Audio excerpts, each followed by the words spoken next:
Halo chess lovers, berjumpa lagi di channel Dunia Catur.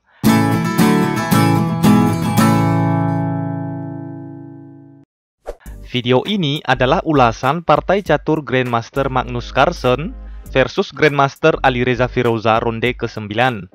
Sebelum kita bahas permainannya, mari kita lihat tabel riwayat permainan kedua Grandmaster ini selama 8 ronde sebelumnya. Dari 8 ronde permainan sebelumnya, total skor sementara untuk kedua pemain masih seimbang, yaitu 4 poin untuk Magnus Carlsen dan 4 poin untuk Alireza Firoza. Oke, untuk ronde ke-9 langsung saja kita lihat ini dia permainannya. Di sini, Magnus Carlsen sebagai pemain putih dengan elo rating saat itu 2863 dan Alireza Firoza sebagai pemain hitam dengan elo rating 2728. Permainan diawali dengan pion D4 dan dibalas kuda ke F6. Pembukaan ini dinamakan dengan Indian Game atau permainan India. Kuda ke F3, pion D5. Gajah F4, pion E6, memberi perlindungan pion tengah hitam sekaligus membuka jalan keluar gajahnya. Pion E3, gajah D6, mengajak pertukaran gajah. Gajah mundur ke G3 dengan tujuan agar jika gajah hitam ini kali gajah, maka pion kali gajah, sekaligus membuka jalur serangan bentengnya terhadap sayap raja hitam jika rokade pendek. Jadi hitam tidak memakan gajah. Lalu dibalas dengan pion ke C5, mengajak pertukaran pion. Carlsen kuda ke D2 dan dibalas menteri ke C7. Pion kali pion, menteri kali pion. Pion ke C4, pion kali pion, lalu benteng ke C1. Lihat, tujuan putih berikutnya adalah untuk memakan pion ini dengan kuda, sekaligus menyerang gajah hitam 3 kali.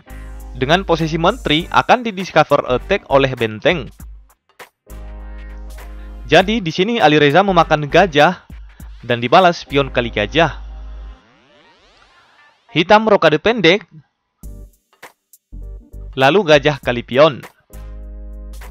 Menteri ke B6 menghindari jalur serangan benteng sekaligus menyerang pion B2. Gajah mundur ke B3. Gajah ke D7. Lalu Carlsen kuda ke C4 menyerang menteri. Baik, mari kita analisis. Langkah Carlsen ini sebenarnya tidak akurat ya, Ces. Di sini, seharusnya langkah terbaik putih adalah pion maju ke G4. Tujuan dari pion ini adalah untuk maju ke petak G5 lalu menyerang kuda. Lihat, pion ini sedang tidak terlindungi. Jika kuda ini mencoba memakan pion, maka kuda akan ke G5 dan membuka jalur serangan menteri terhadap kuda, sekaligus menyerang pion H7 2 kali. Lalu kuda mundur ke H6 untuk menghindari serangan menteri sekaligus menutup jalur serangan benteng putih. Kemudian menteri ke C2 dengan ancaman skakmat di petak H7. Lalu pion maju ke petak F5 menutup jalur serangan menteri. Kemudian menteri ke C7 mengajak pertukaran menteri. Jika menteri kali menteri, maka benteng kali menteri. Di sini pion E6 terancam 2 kali. Jika benteng ke E8 mencoba melindungi pion, maka kuda akan ke F3 dengan tujuan berikutnya ke petak D4 lalu menyerang pion 3 kali. Langkah terbaik hitam di sini, pion maju ke petak A5 dengan tujuan berikutnya adalah menempatkan benteng di A4 untuk menambah perlindungan pion E6. Kemudian kuda ke D4 menyerang pion 3 kali. Benteng ke A6 menambah perlindungan pion. Lalu benteng kali pion. Jadi Ces, pada posisi ini putih sangat diunggulkan ya, dan besar kemungkinan akan memenangkan permainan. Baik, mari kita kembali pada permainan aslinya. Setelah gajah ke D7, Carlsen menjawab kuda ke C4 dan menyerang menteri. Lalu menteri ke B4 skak. Menteri menutup. Lalu menteri kali menteri skak. Kuda kali menteri. Alireza kuda ke A6 mengembangkan perwira sekaligus membuka jalan keluar bentengnya. Carlsen kuda ke D6 menyerang pion B7. Alireza gajah ke C6 melindungi pion sekaligus menyerang pion G2. Pion ke F3, benteng ke D8 menyerang kuda. Kuda ke C4. Alireza kuda ke B4 dengan tujuan berikutnya adalah ke D3 dan sekap benteng. Carson menjawab raja ke E2. Gajah ke B5 memaku kuda. Pion ke A3 menyerang kuda. Kuda ke D3 menyerang benteng dan pion B2. Benteng ke C2 menghindari serangan kuda sekaligus melindungi pion. Alireza benteng ke C8 dan dibalas benteng ke D1. Kuda ke C5 menyerang gajah. Gajah mundur ke A2. Gajah ke A4 menyerang benteng. Pion menutup menyerang gajah. Gajah balik lagi ke B5 memaku kuda dan dibalas kuda ke B1 mengajak pertukaran benteng. Alireza benteng kali benteng dan raja kali benteng. Kuda ke D5. Kuda ke D2. Pion F5. Raja ke F2. Raja F8. Pion E4 mengajak pertukaran pion. Pion kali pion dan pion kali pion menyerang kuda. Kuda ke F6. Raja ke E3. Raja ke E7. Dan Carson kuda ke E5 lalu dibalas raja ke D6. Sebuah langkah blunder dari Alireza Firouzah, namun sangat disayangkan sekali di sini Magnus Carlsen tidak dapat memanfaatkan peluang emasnya ini dengan baik. Mari kita analisis. Setelah Alireza raja ke D6, langkah terbaik putih yang seharusnya adalah pion ke B4 dan menyerang kuda. Jika kuda diangkat, maka benteng akan hilang. Atau jika raja ini kali kuda, maka kuda akan ke F3 ska. Raja hanya bisa ke D6, lalu pion maju ke E5, ska sekaligus menyerang kuda. Raja mundur ke D7, lalu pion kali kuda, pion kali pion, dan pion kali kuda. Nah, pada posisi ini tentunya putih unggul perwira dan besar peluang memenangkan permainan ya, Ces. Tapi sayangnya pada permainan aslinya, entah karena faktor apa, Magnus Carlsen malah melakukan gerakan blunder sehingga posisi kemenangan pun berubah haluan.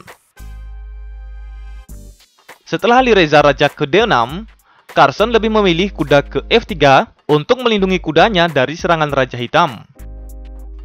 Lalu Alireza benteng ke C7 untuk mencegah kuda ke F7. Pion ke B4 menyerang kuda, kuda kali pion, benteng kali benteng, dan raja kali benteng. Pion ke G4 menghindari serangan kuda, pion ke H6.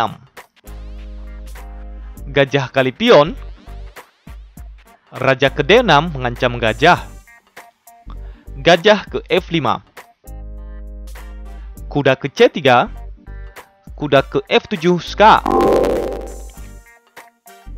raja ke E7, kuda balik lagi ke E5, gajah ke E8, raja ke D4 mengancam kuda. Lagi-lagi gerakan blunder dari Magnus Carlsen. Alireza kuda ke B5 ska, raja ke C4, kuda kali pion ska, raja ke B3, kuda ke B5, gajah ke D3 menyerang kuda, kuda ke D6, raja ke C3, gajah ke D7 menyerang pion 2 kali, pion maju ke G5 mengancam kuda. Alireza kuda ke A4 ska sekaligus menyerang pion 2 kali. Jika gajah kali kuda, maka kuda kali gajah dan tetap ska sekaligus menyerang pion 2 kali. Di sini Carlsen raja ke D4. Lalu kuda kali pion, kuda kali kuda, dan pion kali kuda. Carlsen kuda kali gajah, dan raja kali kuda. Raja ke D5, kuda ke E8. Gajah ke B5, ska. Raja ke E7. Raja ke E5, kuda ke D6 menyerang gajah. Gajah ke D4, kuda ke F7, ska. Raja ke F5, pion ke G6, ska. Jika raja kali pion, maka kuda akan ke E5 dan ska gajah.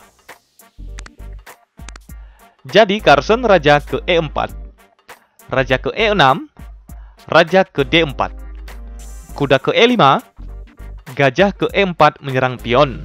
Baik, di sini sisa waktu untuk kedua pemain sudah sangat menipis ya, Ces. Tersisa 11 detik lagi untuk Alireza Firoza dan 8 detik lagi untuk Magnus Carlsen. Jadi jangan heran ya, Ces, jika pada langkah-langkah akhir ini selalu saja terjadi kesalahan dan langkah-langkah yang tidak akurat. Seperti halnya di permainan ini. Di sini Alireza dapat memajukan pionnya ataupun melindunginya dengan kuda dari serangan gajah. Tapi pada permainan aslinya, Alireza malah raja ke D6. Nah, sekarang peluang bagus untuk Carlsen untuk memakan pion ini, tapi nyatanya Carlsen gajah ke D5. Lalu Alireza pion ke B6. Dan gajah balik lagi ke E4.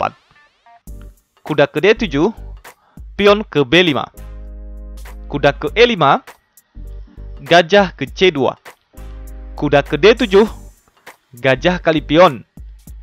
Kuda ke C5, gajah ke C2. Kuda ke E6, ska. Raja ke E4. Raja ke E7, raja ke E5. Kuda ke C5, gajah ke E4. Kuda ke D7, ska. Raja ke F5. Kuda ke F6, gajah ke D7. Pion maju ke G4.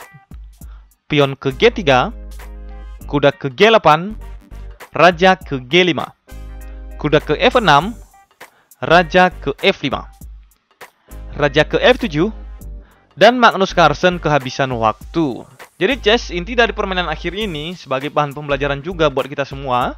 Jika di detik-detik terakhir tidak memungkinkan untuk memenangkan permainan, maka utamakan kecepatan gerakan, karena jika pemain kehabisan waktu, maka pemain tersebut akan dinyatakan kalah dan pemain yang tersisa waktunya sebagai pemenangnya. Oke, Ces, sampai di sini saja video part 9-nya. Terima kasih sudah menonton ya. Dan jangan lupa subscribe biar kamu nggak ketinggalan video updatean terbaru dari dunia catur. Salam Gens Unasumus.